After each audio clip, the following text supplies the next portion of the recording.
السلام علیکم. I would just like to say here کہ as citizens of Islam Abad and Pakistan ہم doctor Shahbaz گل کو یہاں پہ سپورٹ کرنے کے لیے آئے ہیں, اور کل رات سے ہم لوگوں کا دل بہت دکھی ہے, ہماری نیندیں خراب ہوئی ہوئی ہیں. وہ سینز دیکھ کر جس حالت میں شہباز گل کو یہاں پہ لایا گیا, اور ان پولیس سے آ کے ہم نے ادھر پوچھا ہے کہ کیا حال ہے شہباز گل کا, ہم ان کی طبیعت پوچھتے آئے ہیں, تو آگے سے کہہ رہے ہیں کہ نہیں ٹھیک ہے بس ایک یہ سیاسی گیم ہے نا, بالکل ٹھیک ہے, اٹھ کے بیٹھ کے باتیں کر رہے ہیں وہ. میں نے کہا آپ کا کیا کہنے کا مطلب ہے؟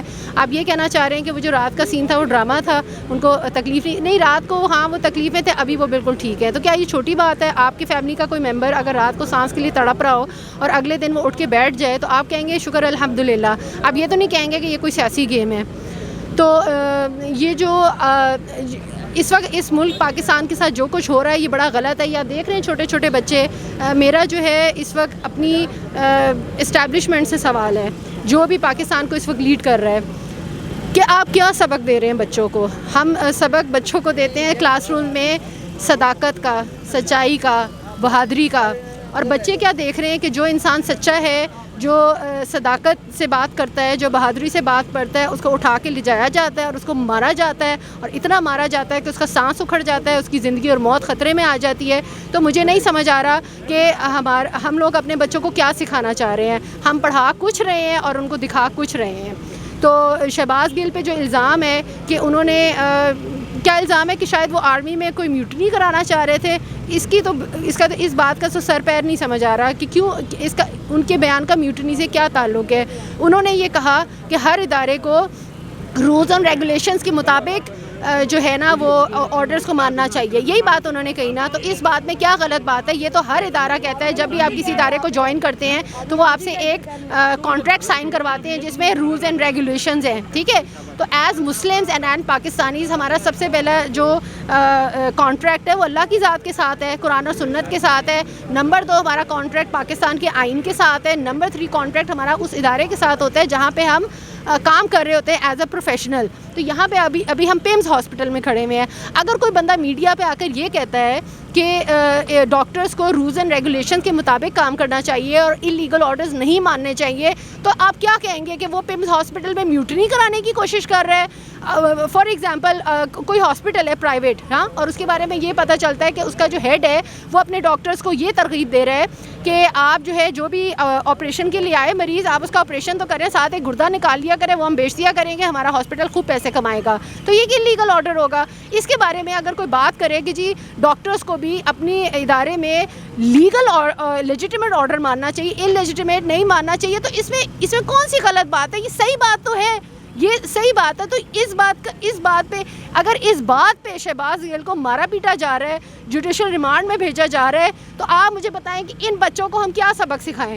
ان بچوں کو ہم یہ سکھائیں کہ بیٹا آپ نے انلیگل آرڈرز ماننے ہیں اور آپ نے کبھی بھی حق کے لیے آواز نہیں اٹھانی ہے, کیونکہ اگر آپ حق کے لیے آواز اٹھائیں گے, اگر آپ انلیگل آرڈرز کے خلاف بات کریں گے تو آپ کا وہ انجام ہوگا جو شہباز گل کا ہوا ہے. تو لہٰذا بیٹا آپ نے نا مصلحت کے ساتھ چلنا ہے, امپورٹڈ حکومت کو قبول کر لینا ہے, غلامی میں زندگی گزارنے پہ اوکے کر دینا ہے. یہ سارا کچھ کیا ہم بچوں کو سکھائیں؟ اگر ہم نے یہی سارا کچھ اپنے بچوں کو سکھانا ہے تو ہمیں انڈیا سے آزادی لینے کی کیا ضرورت تھی؟ ہم انڈیا کا حصہ ہوتے ہیں. پھر ہم نے آزادی لی تھی آزاد ہونے کے لیے, آزاد ایز اے مسلم آزاد زندگی گزارنے کے لیے, ایز اے پرسن آزاد زندگی گزارنے کے لیے. We did not want foreign dictation. اگر پھر ہم یونائٹڈ انڈیا میں ہی رہ لیتے نا, وہاں پہ برٹش حکمران تھا, یہاں پہ امریکہ حکمران بنا ہوا ہے, تو وہ ساری قربانیاں کرنے کی, 1857 کی جنگ آزادی کرنے کی, 1947 کی جنگ آزادی کرنے کی, وہاں سے یہاں ہجرت کرنے کی, جو وہاں سے یہاں ہجرت کرتے ہوئے قتل و غارت ہوا عورتوں مردوں اور بچوں کا, جو عورتوں کی عزتیں لوٹی گئیں, وہ سارا جو اسٹرگل تھی وہ کس کام کے لیے تھی؟ اس کام کے لیے تھی کہ ہم نے برٹش کو کہا کہ ہم آپ کے انڈر نہیں رہنا چاہتے, اور یہاں آ کے ہم امریکہ کو کہیں یس سر جیسا آپ کہیں گے ویسا ہوگا. وہ یہ جو امپورٹڈ حکومت ہے, شہباز شریف اور یہ جو سارا ٹولہ ہے, یہ I am sorry to use the word, جو مرضی بکواس کرتے رہے, یہ آرمی کے خلاف جو مرضی بولتے رہے, ان کو کوئی کچھ نہیں کہہ رہا, کیونکہ امریکہ سے آرڈر آیا ہوا ہے کہ ان کو کلین چٹ دے دی جائے, ان کو کچھ نہ کہا جائے. اور اس بندے نے ایک حق سچ کی بات کی ہے, ایک عام بات کی ہے کہ آپ کو لیجیٹیمیٹ آرڈرز ماننے چاہیے. آپ مجھے بتائیں نا, آرمی کو اگر یہ پتہ چلے کہ ان کا کوئی آفیسر اپنی کسی ذاتی رنجش کو سیٹل کرنے کے لیے آرمی کی مشینری استعمال کر رہا ہے اور اپنی وہ ذاتی رنجش کہیں نکال رہا ہے, تو وہ نہیں پوچھیں گے کہ تم کیوں اپنے اختیارات کا غلط استعمال کر رہے تھے, تم کیوں جو ہے اگر کوئی میجر اپنے نیچے جو کیپٹن ہے اسے غلط کام کروائے گا تو آپ وہ بریگیڈیئر یا جو بھی اس کے نیچے کرنے لگے وہ نہیں پوچھے گا کہ why did you obey the illegitimate order. Captain کو نہیں پوچھے گا کہ تم نے اپنے میجر کا الیجیٹیمیٹ آرڈر کیوں مانا.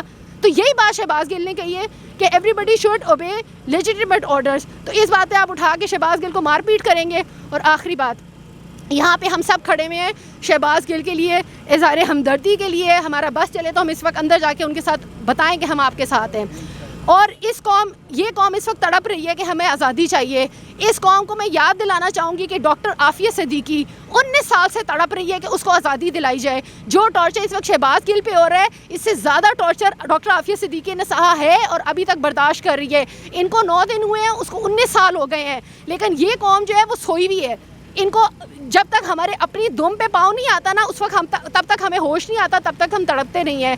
تو آپ لوگ گھروں سے نکلیں, یہاں پیمز آئیں, ڈاکٹر شہباز گل کے لیے ہمدردی دکھائیں, اور ساتھ ساتھ ڈاکٹر عافیہ کے لیے بھی آواز اٹھائیں کہ وہ بھی ہماری بہن اور بیٹی ہے, 19 سال سے قید میں پڑی ہوئی ہے. پرائم منسٹر عمران خان جو کہ میرے لیڈر ہیں, ان کو میں یاد دہانی کرانا چاہوں گی کہ آپ نے وعدہ کیا تھا 2003 سے لے کر 2008 تک, تو چلے کسی کو نہیں پتا تھا کہ ڈاکٹر عافیہ صدیقی کدھر گئی, زمین کھا گئی یا آسمان نکل گیا. لیکن 2008 میں جب وہ ڈسکور ہوئی تھی کہ وہ افغانستان میں ہے, 2008 سے لے کر 2018 تک پرائم منسٹر عمران خان نے ان کے لیے اسٹرگل کیا. ٹھیک ہے, پھر انہوں نے حکومت میں آنے سے کہا کہ میں 3 مہینے کے اندر ڈاکٹر عافیہ صدیقی کو لاؤں گا.